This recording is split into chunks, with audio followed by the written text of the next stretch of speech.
everybody. We're back with musician, author, actor, producer, and sexiest man who is my guest right now, Common. In October, you released a new album right here. Yeah. Yes. A Beautiful Revolution, Part 1. This is your 13th album. Do I have that right? Yeah, 13. That's a good number. How long does it take you to make an album? This album, it took me about a month and a half because I was really inspired. I was looking at all the situation that was going on over the summer. I wasn't thinking about making an album, and it just clicked in one day. Like it just was on my heart to say something, and to say something to create something that would be inspiring. I always think of movement music as something that has an urgency to it, but it gives you a charge to be better. Like it could take the anger, it could take the pain, and create something that's inspiring, that's productive. And that's what I wanted the music to be. So I started in mid-August. We finished the album beginning of October, and it came out October 30th. I wanted it right before the election. I was encouraged by all that was going on. How do you know when an album is done? Like, because, you know, especially now in the digital format, you don't have to worry about fitting it on either side of a disc like when we were kids. How do you know when that's it? Well, I have to feel like the album is done when I have enough songs I want all the songs to feel like these are great songs, but they also show different aspects of what the album is, different colors, as I would say. Meaning, you know, Stephen, we feel different things throughout the day. Sometimes you feel anger, sometimes you feel like joy, sometimes you feel love.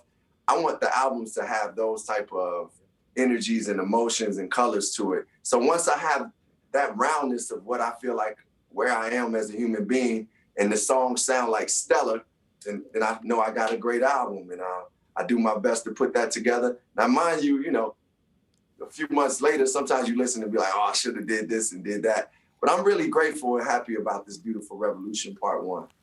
Well, as if you aren't busy enough, you have also started a podcast. Here, we'll put that up over there, Jimmy.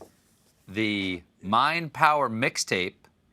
What's it about? Because the promo photo looks very, very relaxed. Can you put that up again, Jimmy? There you are, just chilling on the floor with your friends with some elastic ankled pants. Very close to sweatpants. This is a podcast for the coronavirus times. What do you want to do with the podcast? I mean, you could chill with those elastic pants if you wanted people sexy as men, right? You could do that, right? no, but seriously, what I want to do with the podcast. At least elastic pants come off fast. That's what I know. Yo, I gotta say, you know, I'm one of those Zen type guys, and I get into those modes of just being, you know, meditation, yoga. But what I wanted this podcast to be about on Audible was to be something where I talk to some of the greatest minds, like that we know that are living today, from Brian Stevenson to Mahershala Ali to Nas to Tiffany Haddish. Like, and I had these conversations with Hassan Minaj, and it was just like, I wanted to ask them things that would bring out new aspects and things that people never heard. And I wanted to get into their process and just find out more about them. You know, it was really intriguing. I really gained a new respect for what you guys do because, you know, to sit there in an interview and go back and forth is a true craft and skill. Well, do you have like questions you go back to over and over again? Some people actually have like a set run of questions. They want to hit everybody with the same things to get a baseline on everybody. Do you have a favorite question? Yeah, one of my favorite questions was like, what's the first song that touched your soul? Like, what is the first song that touched your soul? What is the first song that touched your soul, Stevie? The first song that I remember is probably my mom singing "You Are My Sunshine." Ah, I love it. I love it. That's a beautiful one. How about you? What's the first song? What's the first song that touched your soul? Yes, she could sing. What? The first song that touched my soul was a Stevie Wonder song.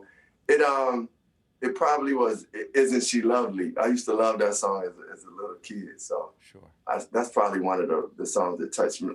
Stevie Wonder did something to me. Sure. If you're listening, it's hard not to have him do something to you. Yeah. Well, A Yeah. Beautiful Revolution, Part 1 is available now, and you can listen to his podcast, Mind Power Mixtape, on Audible. Common, everybody. We'll be right back with a performance by Andrea Bocelli. Thanks for being here, man.